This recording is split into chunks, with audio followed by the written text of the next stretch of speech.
Sa kulungan ang bagsak ngayon ng isang high-value individual sa isinagawang operasyon ng Mati City Police Station. 68,000 pesos na halaga ng ipinagbabawal na gamot, nasabat. Magbabalita dyan si Patrolwoman Bername Lapus. Ang isang drug personality sa isinagawang bypass operation ng Mati City Police Station sa Purok Seaside, Barangay Badas, Mati City, Davao Oriental, nito lamang ika-18 ng Oktubre taong kasalukuyan. Kinilala ni Police Lieutenant Colonel Frederick C. Saaw, Acting Chief of Police ng Mati City Police Station, ang suspect na si alias Buhel, 38 anyos, driver na tinaguriang high-value individual sa nasabing lugar. Ayon pa kay Police Lieutenant Colonel Saaw, nahuli ang suspect ng mga tauhan ng Mati City Police Station sa koordinasyon ng City Drug Enforcement Unit.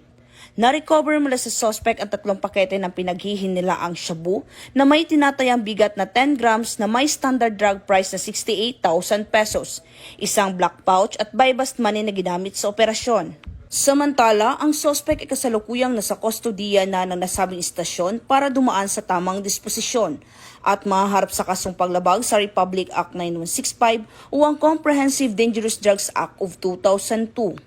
Ang matagumpay na operasyon ay bahagi ng pinapaigting na kampanya ng Police Regional Office 11 sa ilalim ng pamumuno ni Police Brigadier General Joseph R. Arquiles laban sa ilegal na droga sa Rehiyon 11.